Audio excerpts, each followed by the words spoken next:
This program is brought to you by Emory University. In October 2015, the Center for Faculty Development and Excellence of Emory University brought together staff from the Office of Undergraduate Education, Access, Disability Services and Resources, Counseling and Psychological Services, and the CFDE itself to address best practices for faculty who wish to support and assist Emory students who may be dealing with life circumstances that may be impacting their academic work. Speakers discussed how to best support students who must navigate campus with physical and/or learning disabilities, students who may be struggling with mental health conditions, or students who, for a variety of reasons, may be having a hard time adjusting to university life. Presenters were Kate Dubler from the Office of Undergraduate Education, Ann Winarski, CFDE Dean's Teaching Fellow, doctoral candidate in clinical psychology, and counseling center intern who sees clients in the Emory Psychological Center. Jane Yang from Counseling and Psychological Services in Campus Life, and Allison Butler from Access, Disability Services and Resources. In the second of this two-part video, Jane Yang and Allison Butler present. Survey of college and university counseling centers, and this is a survey that includes hundreds of institutions. And so I wanted to share with you some of the information that came out from the 2014 survey. According to the 2014 survey, there's been a steady increase in the number of students arriving on campus that are already on psychiatric medication. So that's medication specifically for a mood condition. There are also greater numbers of students at college who are struggling with mental health conditions, which include anxiety, depression, and crises that include immediate intervention, including sexual assault. Rates of self-injury have also increased.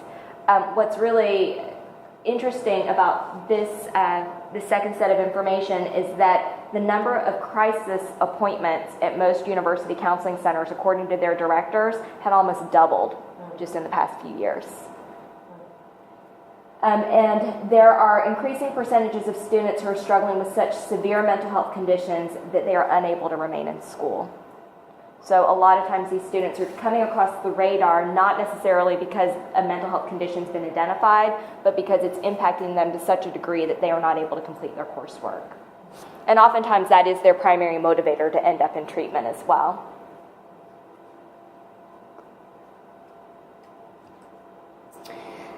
So as faculty, you are often the first people who are going to see when a student's not doing well, because you're, aside from people they may be living with, people that they may be working for, you're the people who see them most regularly. And as a result of that, I think it's really important for you to know what resources you have available to you and who you can consult with. So in my office, CAPS, we are available to consult with you. We have traditional office hours, 8:30 to 5, Monday through Friday. And you can call in to our main line and ask to speak with an on-call clinician if you have concerns about a student. If you want to walk students over, you're welcome to do that. Often it can help to call over beforehand to let us know that you're bringing the student and to tell us a little bit about what's going on. It is not uncommon for faculty to walk students over as well, and then we might meet with the faculty person first to find out a bit about what they're seeing before we meet with the student. I think something that can be difficult if a faculty person refers a student is that unless that student completes a release of information form, once you're gone, we can't tell you anything. And that can be really hard. And sometimes what can be really difficult in those particular situations is that a faculty person may walk a student over. They may say that they're concerned about that student. That student may not be interested in receiving mental health services. And they may not be willing to follow up with us. They may be telling the faculty person, I'm fine, I'm in treatment, and they're not. Right? And then the faculty person is observing increasingly concerning behavior. So, we always welcome faculty to recontact us if they're continuing to notice concerning things so that we can have the additional information. It's just that without a release, we're not necessarily going to be able to share anything with you. And it's hard because sometimes two students will say, I completed a release of information, and they didn't, but they don't necessarily feel like they can tell the faculty person, I don't want you talking to my therapist, right? So they may say, oh, well, I completed that form, and then we're talking to them in treatment, and they're saying to us, I don't want you talking to my professors, but we also can't say to the professor, yeah, I know you referred this person, and they don't want me to talk to you, right? And it may not even be necessarily anything that the student has in terms of a contentious relationship with the professor, but therapy is a very vulnerable experience for people. And so while they may really appreciate the referral, they may not necessarily want the professor to have that much information about what's going on. And we have, our in-house team that consults about students of concern. And so if a student continues to pop up on our radar, then we really think about how can we mobilize additional resources for this student without compromising their confidentiality. If there are situations in which a student, we may be receiving information that clearly indicates to us that the student is a danger to themselves or to others, and in those situations we are able to breach confidentiality in order to secure safety for that student and for others. The other resource that you all have, as we mentioned before, is the Student Intervention Services team. And that team is comprised of a number of individuals who are staff members in campus life. And that team is led by a licensed clinical social worker. However, the rest of the team are not mental health providers. But you can call that number, the 404-430-1120. Let them know that you're concerned about a student. And you can give them the information about what in particular you're concerned about. You can also use their online form or email them as well. I think it can be, that team will convene to consult, and they will also loop in the clinical social worker, especially if it involves a mental health condition. But the thing to keep in mind about the SIS team is that they help with a number of things. So, a primary example from last year is that, I think it was last year, that one of the residence halls flooded. And so several students were displaced. And so the SIS team assisted them with moving, with contacting the family members to let them know what was going on, with contacting the professors to let them know what was going on, with looping in the Office of Undergraduate Education as well. And the SIS team will also extend those sorts of services to graduate students. It does not matter if the student lives on or off campus. So we do offer a number of services that are on the handout that I gave to you all. I do want to highlight that we do offer consultations to faculty, staff, and students for those who are worried about another student. In addition to that, we have the anonymous online stress and depression assessment. Students can access that through just going to our main page. There's a little icon on the bottom of our page that says stressed. Yes. And when students link on that, it will ask them for their Emory ID and password to log into the system. And that's so that we can ensure that we are actually getting members of the Emory community who are completing it, so that we can track them if we need. So that we can actually appropriately accommodate them as a resource, not so we can track them. We don't track them. Once students log in that way, then what they do is they create an anonymous user ID and password. And that's how they log into a system in which they can then dialogue with us. So the first part of this service is they complete a stress and depression screener. We receive notification on our end that this assessment has been completed, and then right now, one of two clinicians, myself or Dr. Mahalet Andala, will then respond to that initial questionnaire. And each of their responses are tiered. So if a student's in more acute distress, then that will be flagged for us. And so we respond to them, we tell them, these are the results of your survey, and we talk to them about potential resources for mental health. The other thing I want to point out is the Emory Helpline, which is the anonymous student-run telephone hotline. Again, that runs from 8:30 p.m. to 1 a.m. Students do really appreciate this service in particular because they can remain anonymous when they call in. And I think that's really been the key thing with both of these services is they work a lot more towards what's convenient for the student. And we do have a number of students who complete the online stress assessment who later tell us that they probably never would have come in for counseling except that they were able to access it in this way that felt a little bit easier for them. I do want to point out that CABS is a short-term therapy facility. Students are always welcome to come in for assessment. They're always welcome to come in on crisis. There is this kind of myth out there that a student only gets 10 sessions and that's it. That's not necessarily true. Okay, so students are seen for brief therapy, and what that looks like for any given student depends. It typically is about a semester. However, if a student then is out of therapy with us, and let's say they're going through something later and they want help again, then they can always come back to us and let us know, and we will help them figure out what the next step should be for them. You know, for some students, they come in their first year and it's transitional issues. They come in again their senior year, and again it's transitional issues, right? So we're not necessarily going to tell a student in that situation that they can't be seen again because they already came in their first year. And I think it's really important for faculty to know that and for students to know that as well. There are situations in what may be most appropriate based upon what we're hearing from a student is a referral to the community. And a lot of that has to do with what we think is going to be in the optimal interest of the student. We will talk with students about that if we think a referral is what is best for them, and we will also assist them with that process. And so the main thing is we do a lot of work to ensure that when we are referring students, that we're referring them someplace where we hope it will actually work out. And if it's not working, then we will revise our plan as we need to make it work. As I've already mentioned, for urgent students can walk in and request to meet with an on-call counselor, and faculty can call ahead and also walk them in. Referral earlier in the day is often easier on the student. And the reason that I highlight this is because a lot of times faculty may feel like they're in a bind with a student because the student says, well, I can't come see you till 3 or 4 p.m., right? Which means then that if you're trying to get them to us, they may not get in till 4:30 with us. The closer that we get to 5 p.m., the more dramatically the resources around us decrease in terms of if that student requires hospitalization, in terms of being able to get them to the hospital in a way that is non-disruptive, right?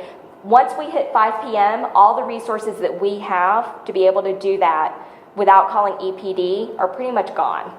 And once we call EPD, that actually requires that the student is handcuffed, even if they are agreeing to a voluntary hospitalization. So that can be a really, really difficult position for the faculty and for the student to be in, especially when what we're trying to do is get them help. So I really, really encourage faculty when you're meeting with students who you think need more and who are really acute to try to get them into our system earlier in the day so that we can try to avoid that. For non-urgent students, they can call our main line and request to schedule an initial assessment. Students use something called the patient portal for health services and for psychiatry. They cannot use that for mental health, for counseling services, mental health. And actually, even for psychiatry, for first-time psychiatry appointments, they're not able to schedule through the portal. They have to call psychiatry directly. Well, I know it's a little difficult to hold your attention, especially now being the last one to go. But definitely want to share some information about access disability services and resources.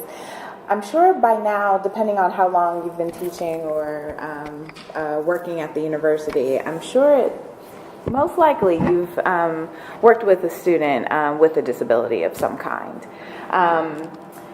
Our office is a compliance office, so our focus is on determining eligibility to make a determination about what accommodations would be appropriate. And it's across the campus. So for instance, we have we have specific academic accommodations where you are working with the student directly. We also have dining room accommodation, housing accommodations, parking, transportation. It encompasses the whole student experience. So as Kate was saying earlier, one of the biggest differences with our offices, because we all may work with the same individual in some capacity, but the one difference with our office is that we're not an emergency. It's not a Band-Aid to fix a problem, but we're invested and involved across the campus with and connected with a lot of different groups. In fact, I'm part of the Student Intervention Services team. So we will find out and we will work with, directly with the appropriate person, depending on what the situation or emergency that's arising. The only emergency that we can really help with right away. For instance, if we have a student who has fractured their dominant hands and we need to really set up note-taking services pretty quickly. Well, we can come up with something pretty quickly and interact with the faculty. Typically, if there's something that's arising with, like, if there's a mental health issue or breakdown or something like that, we are, especially for our undergrad students, we're partnering up with DUE. I'm sure in most cases they've already been referred to CAPS and things like that, but also we will connect with CAPS too, and just to assist the student. So because disability is such a broad category, we see anything from like physical access issues to technology in the classroom, whether if we're working with students who need audio recording in the class, or if we have some students who are deaf or hard of hearing and they might need an interpreter in the classroom, or remote captioning, or things like that. So we identify, when we're determining a student and their disability, they're going through this registration process. And in some cases it feels like it could be exhaustive, but it's really important for the student to go through this process, because especially for a permanent disability that they're managing their entire experience and time here at Emory, it's really important for us to really think about not only how they're, managing their own disability, but we're thinking about their curriculum that they're in, because depending on the disability, how they're impacted in an academic setting is really important, and we have to engage in that dialogue to determine a reasonable accommodation. So the accommodations that you see as a faculty member that are tailored to the student is a specific plan for them. Now, you might have 4 students in your class and they have similar accommodations, and you'll never know what disability they have unless they share it themselves. But believe me, like, even if they have the same diagnosis, their needs are different. So you can't really go by what the accommodation is. So that's what we do. We're determining what accommodations are going to be effective. There's sometimes that we will deny a student accommodation. There's many times that we'll do that. It depends on the reasonableness of the accommodation, and that's where we have to protect not only the academic and technical standards of the program, but we also have to follow compliance with the law. So overall, what we're doing is identifying access barriers across campus. And we need to collaborate with faculty at times to do so. So for instance, I have a student, she's been registered with us for a while, but she's taking nursing classes. So that's a different conversation from the first time she initially registered with our office, because the nursing curriculum is a little different, especially like, for instance, the labs. The labs in nursing, they rely a little more on technology versus like a bio lab or a chem lab. It just depends. It depends on the curriculum. So sometimes in that setting, she might require, there might be something we might have to adjust. So students who even already are registered with us, sometimes they might have to have something updated on their accommodation plan. We always want faculty to know that we want them to collaborate with us. So the thing is that you are never required to provide an accommodation unless you have a written accommodation plan from our office. And it will specifically identify the academic accommodations that are approved for this student. Sometimes you might have that letter and a student might be requesting something that's not listed on there. You are not required to provide that. And anytime that you have any concerns or questions about that, you always can contact us. But anyway, we refer as well to a variety of different departments, because our students, they utilize all the campus services in some way. So we are always trying to be connected. As Kate was talking about, the Students of Concerns meeting that we have weekly, we're part of that as well. So we're always going to be connected with the campus community. So how can we operate together? So one key thing is that, based on, this is all about law, we can't ask a student when they are admitted to Emory, if they have a disability. They have to seek us out. And for some of our students, they've never had to do that, especially for our students who are coming straight from high school. They've been identified, the system has identified them. Anything working around an accommodation has been coordinated with their parents, a teacher, sometimes the student's included. If the student is included, that's great, but a lot of times they're not. So there's a lot of times students will say that they don't know that we exist. So one of the things we're trying to do is be more visible, but one thing that you can do as a faculty member is ensure that there is a syllabus statement on, for especially when you're going over your syllabi the first day of class. If there's a syllabus statement, and we have a recommended one online, and I'll show you that. But if there's a syllabus statement, that's one thing that you've already done and put out there to refer them to us if they wanted to seek out an academic accommodation. So that's one point. Also, confidentiality is important. So for instance, if you get an accommodation letter, the only conversation and communication about that accommodation letter is between you and the student. Of course, your superiors, like, your deans and things like that, you can, if there was any concerns that came up, about an accommodation, you can always share with them. But the thing is that their peers will never have any information, should never have any information, even if you have, an accommodation letter. That's only for your eyes only. Even if a student is utilizing our services, like sometimes they might have to take a test outside of the classroom. I don't know how often this happens, but maybe a peer might say, like, why isn't so-and-so in the class? I can't share any information about an academic plan for a student. So my work with this particular person, and the work that I do with you is completely confidential. So. Universal design. Have any of you heard about universal design for instruction? Okay.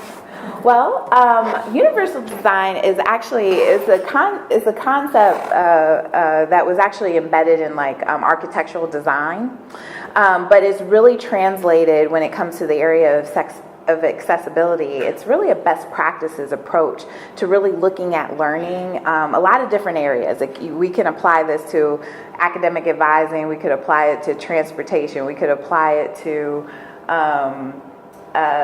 meal plans and things like that, and certain things that we need to do to be proactive and considering a lot of different users that could come across our classroom or a specific service that we provide. So if we're thinking about universal design in the classroom, some of the things that you can think about that you probably are already doing is you're thinking about the different types of learners in your classroom, but when you're thinking about the types of user ability levels in your classroom, we know all of our students are quite capable. So it's really looking at how your classroom is configured, the audio visual elements in your class, can they be interpreted in a lot of different ways? So, if you have a handout, is it available online? If you do develop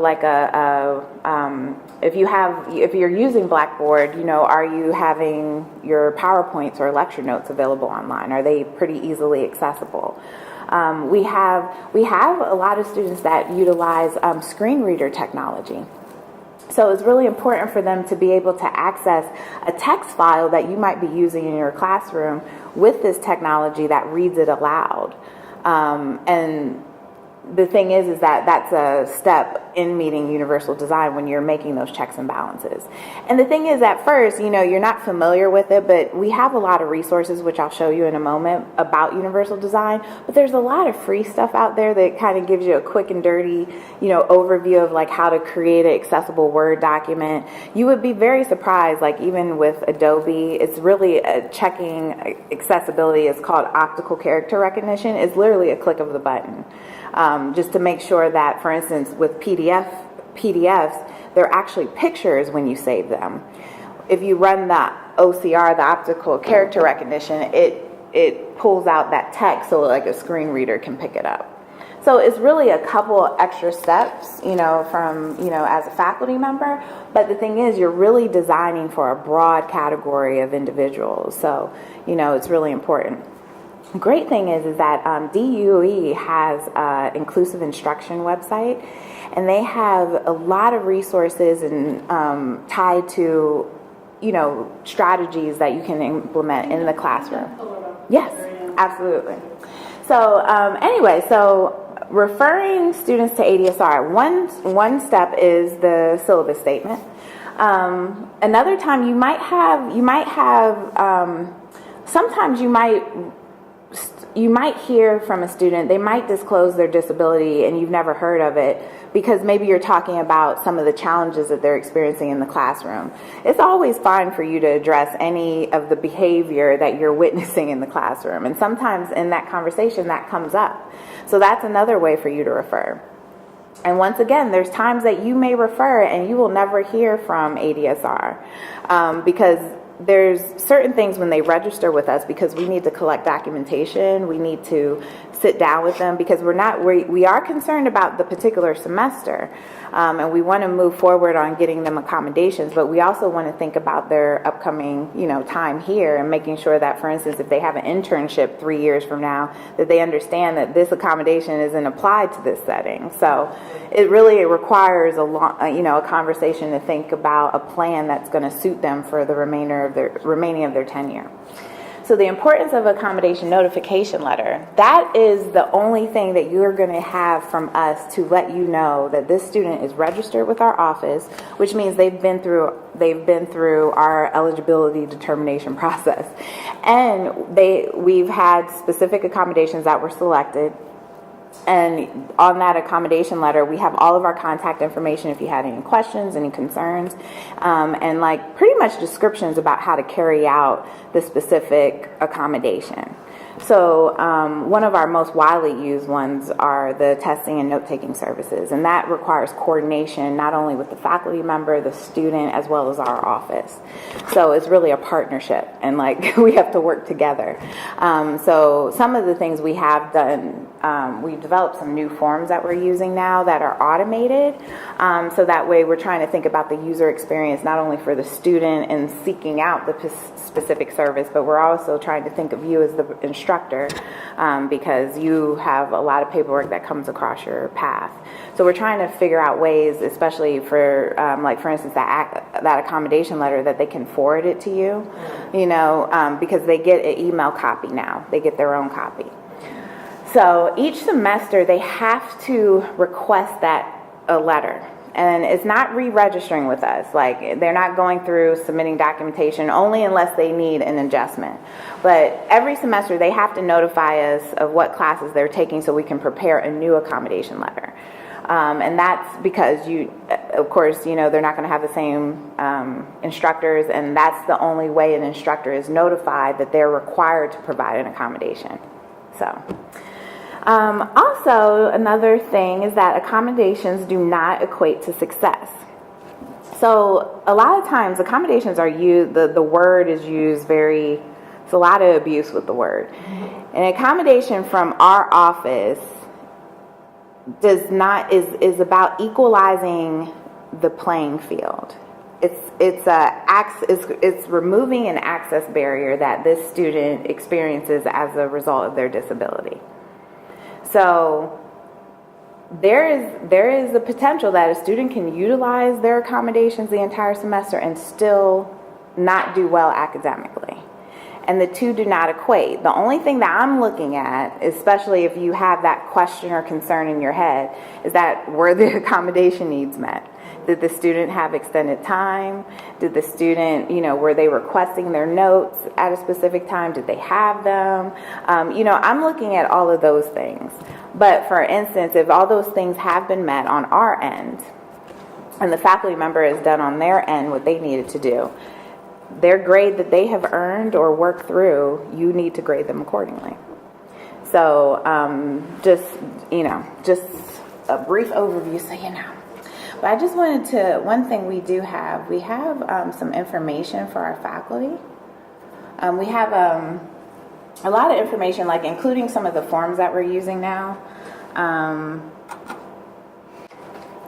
Okay, so on our website here, we report to the Office of Equity and Inclusion, but under Access, we have a faculty classroom toolkit, and that's the main page we're on right now. So we have just some information about like 5 tips of supporting students, like those that recommended syllabus statement, more information about universal design, specific forms and frequently asked questions. So sometimes you might have a student in your classroom that, has a chronic medical condition and they have, disability related absences.